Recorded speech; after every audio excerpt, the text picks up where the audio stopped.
The diplomatic chamber fell silent when Admiral Chun walked in. Representatives from 12 species sat around the curved table.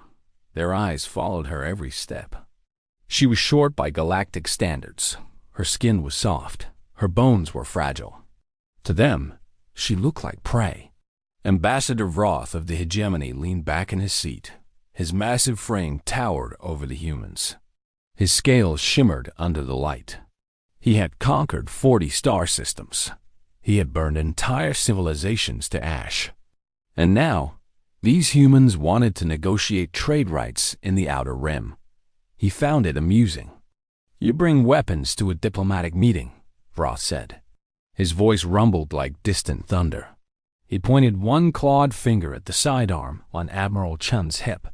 How primitive. How desperate. Admiral Chun did not smile. She did not flinch. She simply looked at him with those calm brown eyes. "It is tradition," she said. "Nothing more." Vroth laughed. The other Hegemony representatives joined him. The sound echoed through the chamber like a storm. Several alien delegates from smaller species shifted uncomfortably in their seats. They knew better than to laugh at anyone. But the Hegemony had earned their arrogance through blood and fire. "We have studied your species," Roth said. He leaned forward. His breath smelled like copper and smoke. "You discovered space travel only 300 years ago. You have no natural armor, no claws, no venom. Your bodies are weak. Your lifespans are short, and your weapons—" He paused to chuckle again. "Your weapons are toys." Admiral Chun remained still. Her aide, Lieutenant Park, stood behind her with a datapad. His jaw was tight. His hands were steady. He had served under Chun for 15 years. He knew that look in her eyes. It was the same look she had before the Battle of Proxima, before the siege of New Shanghai, before every moment that changed the course of history. "We have seen your projectile weapons," Roth continued. "Metal slugs propelled by chemical reactions. Explosives that require oxygen to burn. Crude. Inefficient. Our shields can stop 1,000 of your missiles without losing power. Our armor is forged from materials your scientists cannot even name." He stood up. His shadow fell over the entire human delegation. "The Hegemony does not negotiate with insects. You will leave this sector.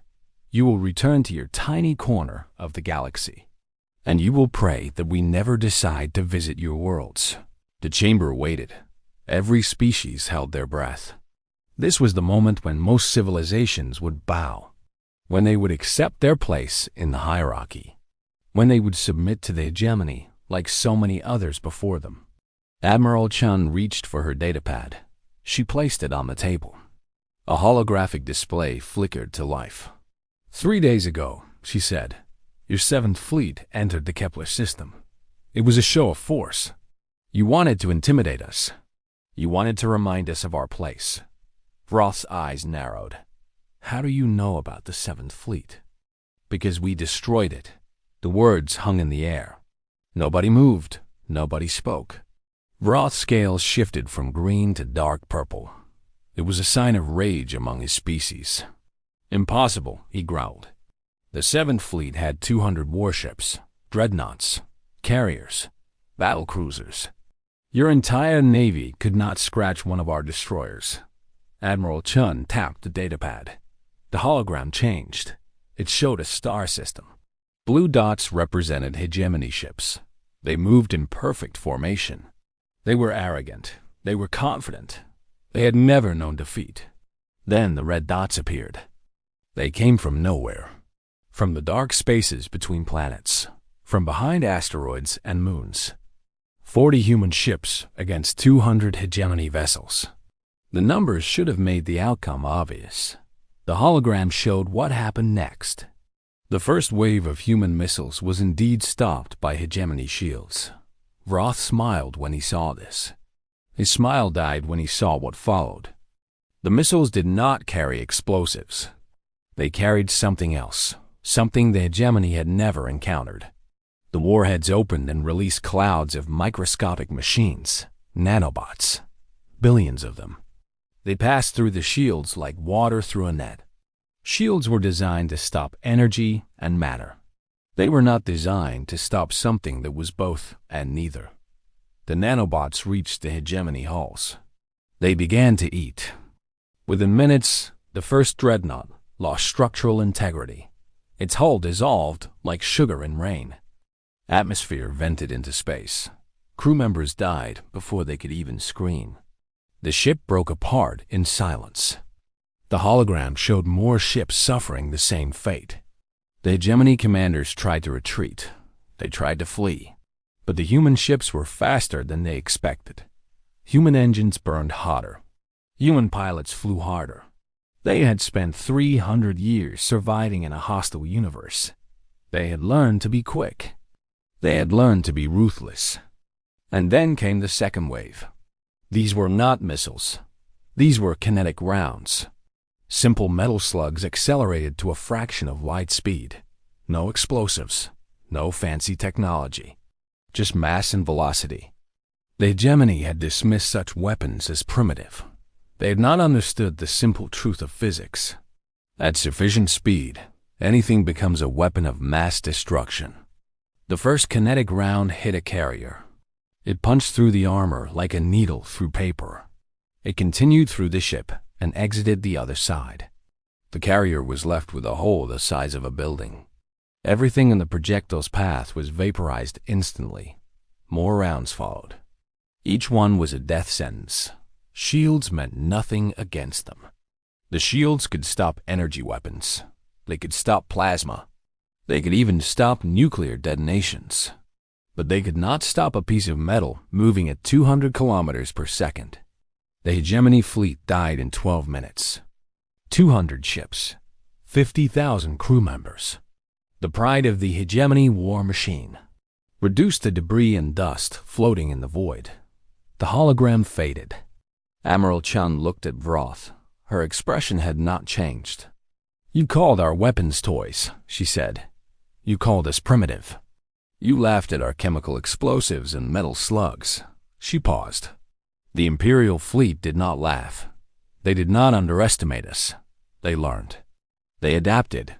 And when the time came, they struck without mercy. Vroth's scales had turned completely black. Fear. The color of fear. "This is a trick," he said. His voice was shaking now. "Your images are fake. The Seventh Fleet cannot be destroyed."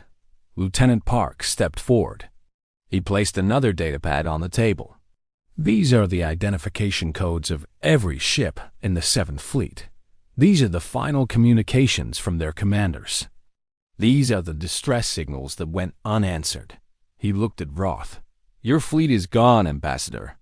And the Imperial fleet is now positioned around your homeworld." The chamber erupted.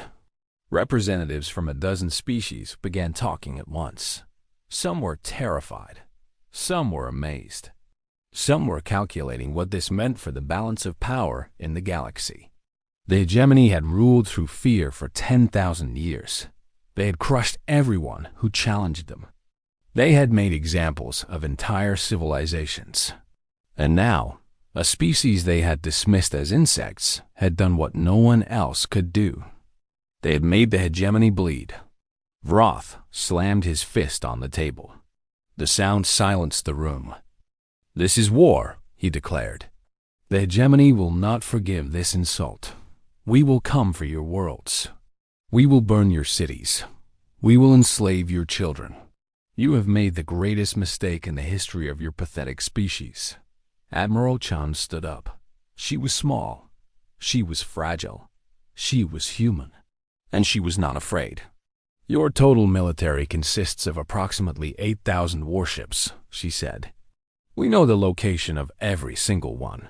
We know your supply lines. We know your command structure. We know the names of your admirals and the schedules of your patrols."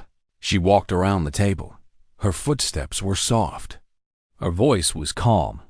"You spent 10,000 years conquering species that could not fight back. You developed weapons to defeat shields and armor. You trained soldiers to face enemies who feared death." She stopped in front of Roth. You never prepared for an enemy who does not care about dying, who will sacrifice everything for victory, who will keep coming no matter the cost. She looked up at him, the predator and the prey. Except the roles were reversed. We are humans, Ambassador. We have been killing each other since before your species discovered fire. War is not something we learned. It is something we are. Every weapon you see as primitive was designed to kill our own kind in the most efficient way possible. Every tactic you consider crude was perfected over thousands of years of endless conflict. She smiled. It was not a friendly smile. You wanted to intimidate us with your fleet. Instead, you gave us a reason to show you what we can really do. The Imperial fleet is waiting for my command. One word from me and your homeworld becomes a memory. Your species becomes a footnote in history. Your 10,000 years of conquest become nothing. Vroth was silent. His scales were still black. His claws were shaking. Or, Admiral Chun continued, we can negotiate. You can recognize human sovereignty in the Outer Rim. You can withdraw your forces from our borders. You can learn to see us as equals. She turned and walked back to her seat. Lieutenant Park handed her a glass of water. She drank slowly. The room watched her in stunned silence. The choice is yours, Ambassador. Peace or extinction. You have 1 hour to decide. Vroth looked at his fellow representatives. He looked at the other species watching with wide eyes. He looked at the humans who had destroyed his fleet and threatened his world and showed no fear at all. The Hegemony had laughed at human weapons. No one was laughing now. 1 hour later, the treaty was signed. Human sovereignty was recognized. Hegemony forces withdrew from 3 star systems. Trade agreements were established. Diplomatic relations were formalized. Admiral Chun left the chamber without looking back. Lieutenant Park walked beside her. Do you think they will honor the treaty? He asked. No, she said. They will try something eventually. They always do. And when they do? Admiral Chun smiled. It was the same smile she had shown Vroth. Cold, patient, deadly. Then we will remind them again why they should have never laughed at our weapons. The stars waited in silence. The galaxy had a new power. And humanity was just getting started.